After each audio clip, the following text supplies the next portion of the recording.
कई सालों के लंबे इंतजार के बाद देश की सबसे बड़ी नगर निगम बृहन मुंबई महानगर पालिका के चुनाव आखिरकार संपन्न हो गए। इन चुनावों के नतीजों ने मुंबई की राजनीति में नई हलचल पैदा कर दी है।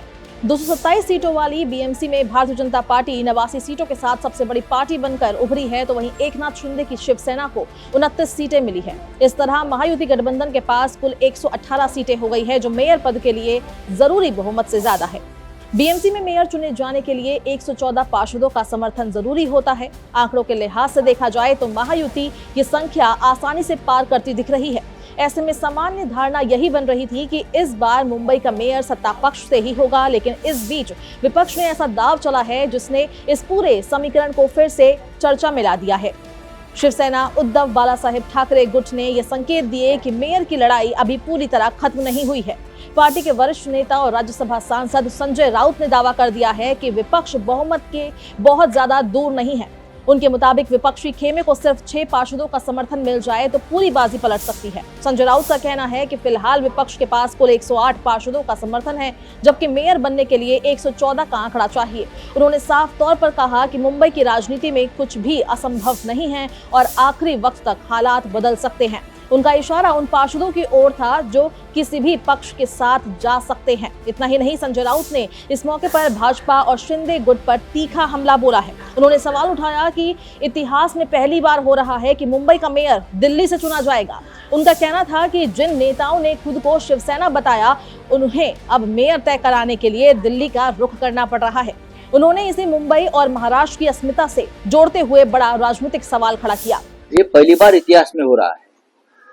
इतिहास में पहली बार हो रहा है कि मुंबई का मेयर दिल्ली में अमित शाह डिसाइड करेंगे, भारतीय जनता पार्टी के हाईकमांड डिसाइड करेंगे।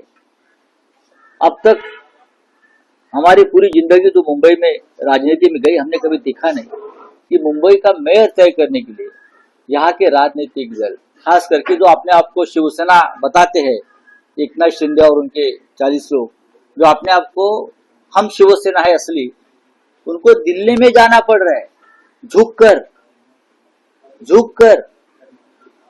ये शिवसेना है क्या?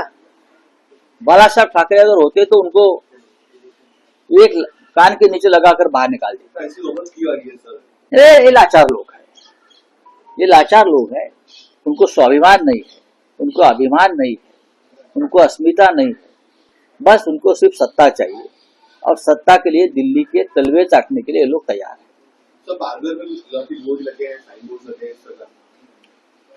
देखिए, गुजराती भाषा को हमारा विरोध नहीं है ना। मुंबई में गुजराती रहते हैं, पूरे महाराष्ट्र में गुजराती रहते हैं।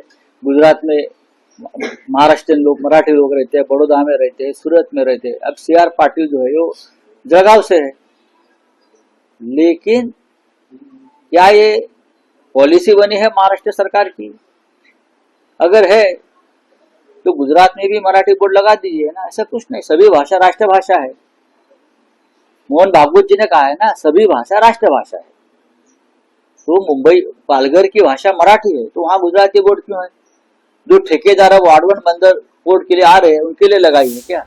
अब अगर सीटों के गणित को विस्तार से समझे तो तस्वीर और साफ होती है। बीएमसी चुनाव में शिवसेना गुट को 65 सीटें मिली है। इसके अलावा कांग्रेस और वंचित बहुजन अघाड़ी ने मिलकर 24 सीटें जीती है।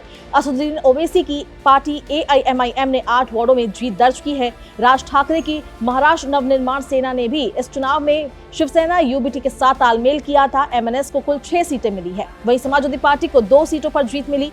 शरद पवार की राष्ट्रवादी कांग्रेस पार्टी को 1 सीट मिली है। दिलचस्प बात यह है कि अजीत पवार की एनसीपी ने इस बार बीएमसी चुनाव महायुति से अलग लड़ा था। उनकी पार्टी को 3 सीटें मिली है। हालांकि अजीत पवार राज्य सरकार में डिप्टी सीएम है और महायुति का हिस्सा है, लेकिन नगर निगम चुनाव में उनकी रणनीति अलग रही है। फिलहाल सबकी नजरें इस बात पर टिकी है कि क्या कोई बड़ा राजनीतिक उलटफेर देखने को मिलेगा या फिर सत्ता पक्ष अपनी संख्या के दम पर मेयर पद अपने नाम करेगा।